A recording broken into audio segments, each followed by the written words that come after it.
Hey YouTube, Twofinger here. Quick video. Venomous video episode number 1. So, recently one of the comments that I ran into, somebody commented that I'm this intolerant person that's ignorant. So I figured and then he said that I was venomous. And so I figure I'm going to start a new series of videos, Venomous video number 1. So I'm gonna like be more honest in this series of videos because I really I cripple my speech normally. So yeah, Venomous video number 1. What I'll do is I'll talk about a couple things that really bother me, and then I'll try to balance it out by some nice things that I like. So to start off, we'll do a nice thing, and that's these phallic-shaped pillows. I really like these. I try to only pay 99 cents for them at a resale store. This one's got this like regal kind of something, looks like something you find in your grandma's house. Needs a trim, but yeah, that one's more like jammed down into the hole. And then what you do with these, I got this one. This one's great. It's like a memory foam type of thing, and this is the one that's always like gone. But you put these in here, like, and then you could put your hands up on them, and you really get all like snuggled in, and they keep you warm, and you got a nice sense of like well-being. I like yogurt. I had a cherry yogurt, Aldi brand. You know, I like a cherry. I like blueberry. I like the strawberry banana's really good. You want to avoid the vanilla. That's a low fat. I mean, you want to avoid anything that's that feminized type of thing of, you know, that it's diet. That's not for men. That's for girls. No. I was born in a family of 3 boys. I was born the middle boy, and I had an older brother who was a real alpha. He was like a real prick, and he ended up, he's got a cocaine thing that he enjoys wallowing in and having people feel sorry for him because he spends thousands of dollars smoking crack cocaine constantly. And he was a bully. He was the type, they talk about this guys making like kind of rapey guys, or like guys that like coming after women, that type of stuff. He was kind of like that, you know. And so growing up, having him as a brother, and he picked on me all the time. So I reacted against that, and I was like, I'm going to be sensitive, and I'm not going to be like that. I'm going to really try. So that affected the way that I became a husband and raised my 2 daughters, which I had a lot of discussion with my wife, and we both did not want boys. We had a double-birdie salute for the boys. We didn't want them, and we ended up with 2 girls. Praise God for that. That worked out really good because I really didn't want to have to deal with raising boys. And it worked out good. I'm still friends with my daughters. They still love me. And they're actually coming here to make music. We've had a family band, which was trying on them. It was stressful for them to go at it so hard that I was like whip cracking them to do it once a week. We would make music. And it was never anything about getting successful. It was just something we did as a family because I loved it so much, and I wanted to share that with them and do it with them rather than be leaving the house and playing in some kind of bar band, playing covers. So it worked out really good, and they're, like I said, they're coming for us to do that. We've got over 100. It's like 108. It's under 110, but more than 105 songs that we've written. I think 2 of those might be covers. But yeah, I'm a pretty open-minded guy. I'm not a cuck. I'm not a beta. I don't think I am. But I saw Gillette has a commercial where they deal with alpha male behavior, and they're saying it's not the best that a man can be. And they're showing how people turn their heads and say, oh, boys will be boys. And while the boy is beating up another kid or sexually harassing a girl, all that type of really, you know. And I get it. There's maladjusted males and there's maladjusted females. There's toxicity on both ends of the gender spectrum. And that's a whole nother argument. I'm not going to address that today. So, we have toxic men, we have toxic women. Right now, the spotlight in the media is on men. So, are we going to complain? Well, yeah, it certainly looks like we are. In the Gillette video, these dudes were freaking out. And my comment was, hey, this is a real thing. It's been tolerated. It's been given a pass. You know, but yeah, the moms and dads did not the right thing. They did screw up by turning a blind eye to all that behavior and just saying boys will be boys.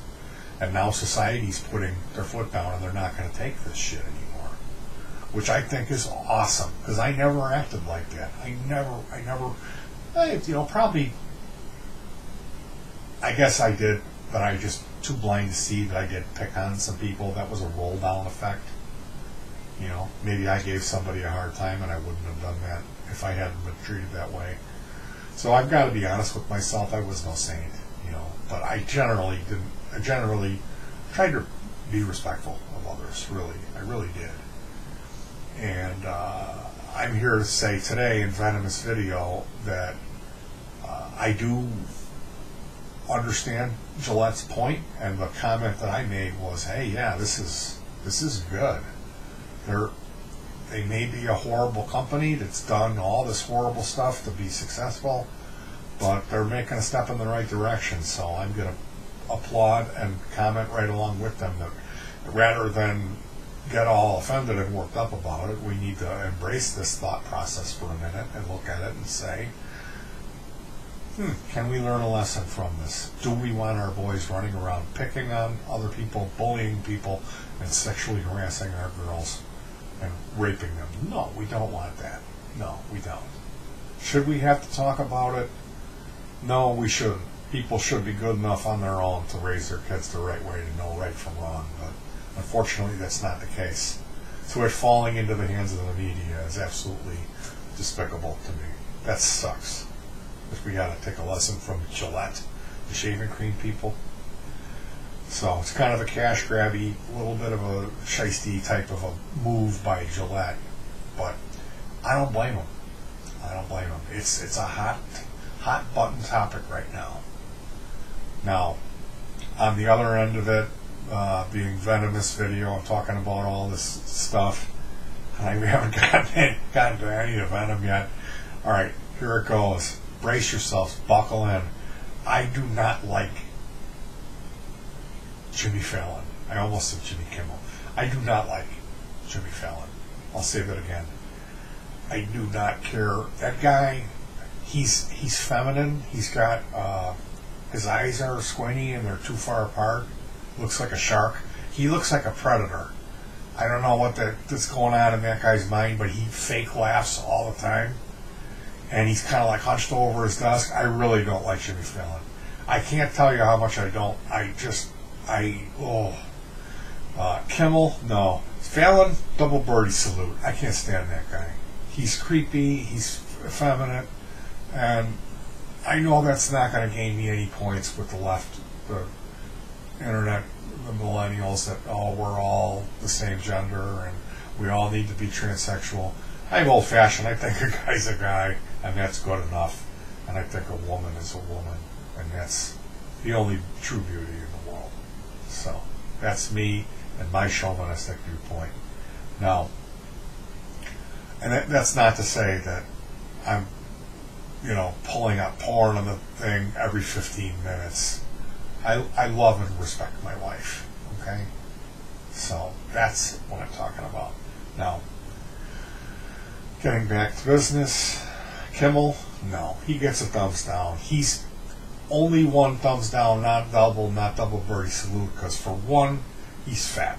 Now they've given him this diet of hookers and blow or whatever amphetamines they give in Hollywood to get you to slender so everyone can lust after you. They've gotten him slimmed down, and maybe sometimes he might kind of be a little bit humorous, a little. He's got that kind of jocular face, that like chubby guy in high school that was funny, that type of thing. But really the only reason I'm giving him a pass and he's only getting one thumbs down is because he used to work with Adam Carolla, who's awesome. Adam Carolla, you don't hear about him, you don't know about him because you're a millennial. You're always on the internet, and you only watch what's BuzzFeed and, you know, whatever, that type of Reddit, that, you know, top cream of the crop, the new latest, you know, whatever the new Little Pump guy that you love. I'm not really that way. I kind of try to look for good, quality stuff, so I don't know about any of that. And I'm not going to apologize, because all that stuff isn't worth spit as far as I'm concerned. All that popular stuff, everything that's on TV. I watch TV now when I'm in the doctor's waiting office. I go to a pain clinic and I'll see it'll be like some like orange looking thing, like a dish, a casserole that they've made for breakfast, which is all made out of like squash. And they're all going, oh, and this is so good and so healthy. Like the people that are on the show, they don't look like human beings to me. They've all like somebody hit them in the face with a shovel, like their faces are all smashed out. And they're all like wearing athletic wear, and they're real skinny, and they're the best because of their kale drink or whatever, that they don't date in their gender what they're supposed to, that they're. So yeah, I'm not that. All that stuff makes my skin crawl. All that PC, like ultra left, liberal media stuff. It's not for me. You know, I'm old fashioned, but I also don't want to see somebody slapping their wife. Like, that's not cool. You know, I like, be nice to animals is a big thing with me. So, but I'm not so far that I want to see everybody that I look at on TV is transgender. And they're all eating stuff that I would never pretend that I would want to eat. You know what I'm saying? I kind of fall in the middle, but a little bit over to the left, because all that right-wing hate and that fake religion, that organized religion, the molesting kids and taking the money and all that, wearing the suit and the Cadillac, driving the Cadillac, and begging for all the poor people's extra money. I don't like that. I'm not that type of person, so I'm a real weird person. And I think a lot of people are like me. I think the majority of people are like me, where they're not so far as they want. They would be real excited if all their kids became transgender or whatever you call that, you know, non-binary, and I'm a bad cis, I'm an evil white male cis. All of that, that's just hate. That's another form of bigotry and hate. That's what that is. And it's just as bad as what in the 50s, how we treated people of different race. It's the same thing, what you're doing. So, and I do mean you. If you're watching me, you're bad. So yeah, Jimmy Kimmel, no. Adam Carolla, yeah, he's awesome. That guy has an opinion. He's funny. You'll laugh when you watch Adam Carolla. So with all the venom, we get pillows and yogurt. We get some nice stuff. Mark Maron's podcast is excellent. He's kind of a down-to-earth guy. He's not really a ranter and a raver. He's more of a self-hating Jew, is what he is. And I mean that in the kindest sense of the word. I'm not an anti-Semite. He calls himself that. So, and that's part of his shtick. It's part of who he is. If you watch his show is very funny. You can find that on Netflix, Mark Maron Show. Also, his podcast, the WTF podcast. I would direct you to check out the Roger Waters interview with Mark Maron. Through my life, I'm a Pink Floyd fan. Who isn't a Pink Floyd fan? I think everyone loves that band. I was like really into that, going back to the early 80s. Actually, the 70s was when I first found out about Pink Floyd. Got my first recording by them. So I need to be honest about that. And I was like overwhelmingly infatuated with that music to a fault for a long time, until I wore it out and I can't listen to it. But I always enjoyed listening to interviews with Roger Waters. He's a humanitarian. He's an incredibly intelligent person who really speaks very well. So if you've never heard an interview with Roger Waters, buckle up. The best one is the one that's on the Mark Maron and WTF podcast, and I've listened to a lot of Roger Waters interviews. This is by far the best one. He reads his poetry at the end, and it was moving. It brought me to tears. Roger Waters is a force of nature. He is an incredible person. I would really be honored to share a table with that man and bend his ear, twist his ear to, have a little conversation, a little back and forth with that guy. That's definitely the top of my bucket list of things that will never happen. And then, if you want to find out more of this type of stuff, if you this type of sensibility, this older world sensibility, but not the baggage and the bad stuff that goes with it. If that type of sensibility of like being respectful to everyone and being awesome, but not having to dye your hair a different color and change your gender and eat stuff that no one wants to eat. If that appeals to you, that type of mindset, Bill Burr is a great comedian who does a lot of, he's basically usually ranting, he's usually angry about stuff, and it's really relatable and really funny. So if you've never checked out Bill Burr, he's awesome. Okay, he's the best comedian out right now. It's Bill Burr. He is the best. He's the man. And then Doug Stanhope. If you're more cerebral, if you can handle some kind of a long game in your comedy, he may very well be the best stand-up comedian I've ever seen in my life. He's absolutely incredible. And I know I always say that. Absolutely incredible. I got to find some new buzzwords. So you guys help me out with that.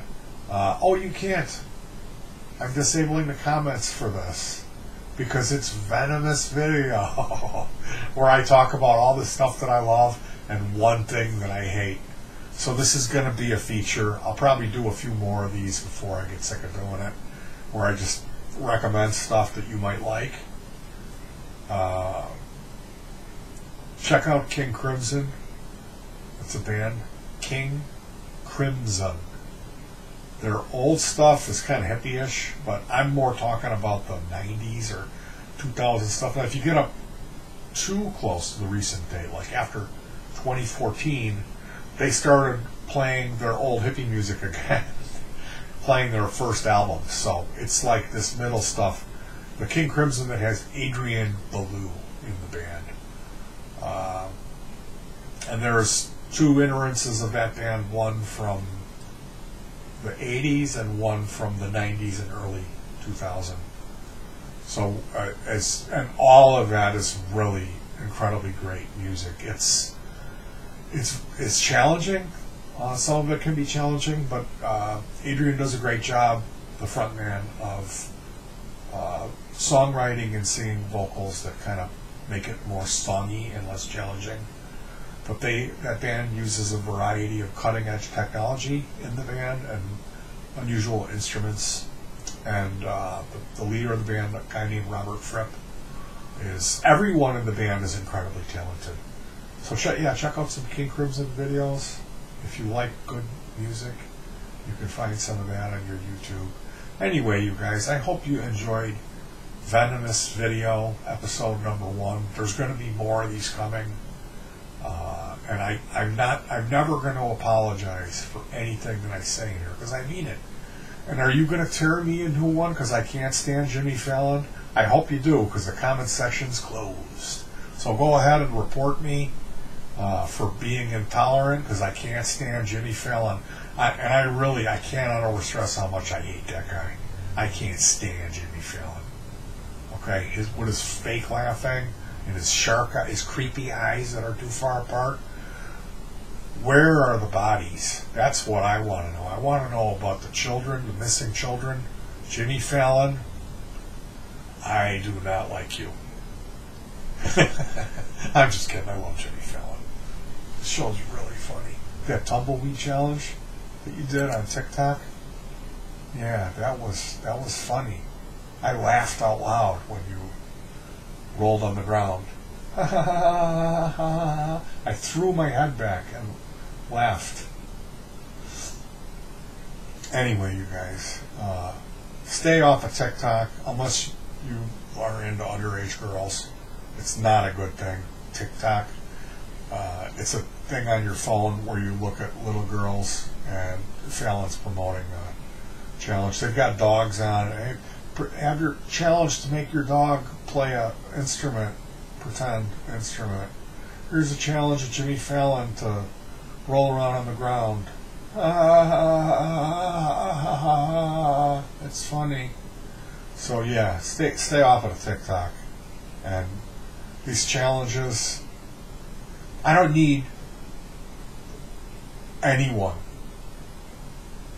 telling me ideas for what video I need to make.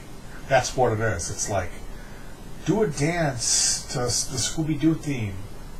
Especially if you're, like 14 or 17-year-old girl and you're in your pajamas or something, and we want to see you do your dance. It's short, so it only needs to be a minute long. And they got Fallon promoting it. So yeah. Fallon, they had another guy, what was his name? It was another guy who was like the not hetero Fallon. Like Fallon, if Fallon you would look at him and go, wow, he's a heterosexual man. This guy would be like the not heterosexual man version of Fallon. I forgot, he had a character named Mango, and he was on at the same time on Saturday Night Live as Fallon. But both of those guys, I don't know. I really don't know. I cannot stand Jimmy Fallon. It has nothing to do with his sexuality. I just don't like the guy. He should come out. He should. If that's the case, then he should come out and end the confusion as far as I'm concerned. Because I'm always like scratching my head about that guy. Really? So, anyway, you guys, I hope that was enough venom for you and not too much of the stuff that I like. Venomous video. Comments disabled. What's not to love? Oh, Curb Your Enthusiasm. Larry David. See, I'm balancing it out. It's the guy who made Seinfeld has a show. And it's about him kind of... He's an older guy, and he gets into sticky situations in every episode. And it's usually some sort of hijinks involving him not quite telling the truth about some things or putting himself in an embarrassing situation. It's all him. So it's very laughable, laugh out loud funny. I think there's 11 seasons. No, there's 10 seasons. The 10th one is coming out now. It's still around. It was an HBO show that you can find on IO, which is a free movie website. So yeah, Curb Your Enthusiasm. I already told you guys about Tales from the Tour Bus, the Mike Judge cartoon where they deal with professional musician stories from their lives, from the road. And that's awesome. That's awesome. There's a whole... the first season is country. The second season is funk. That's some really good stuff. Mike Judge. So is that enough nice stuff to balance out the venom that I don't like Fallon? Or are you going to start self-emoliating and you're going to pour gasoline on yourself and light yourself on fire, you little snowflake? Get out of here. It's a venomous video. What do you want?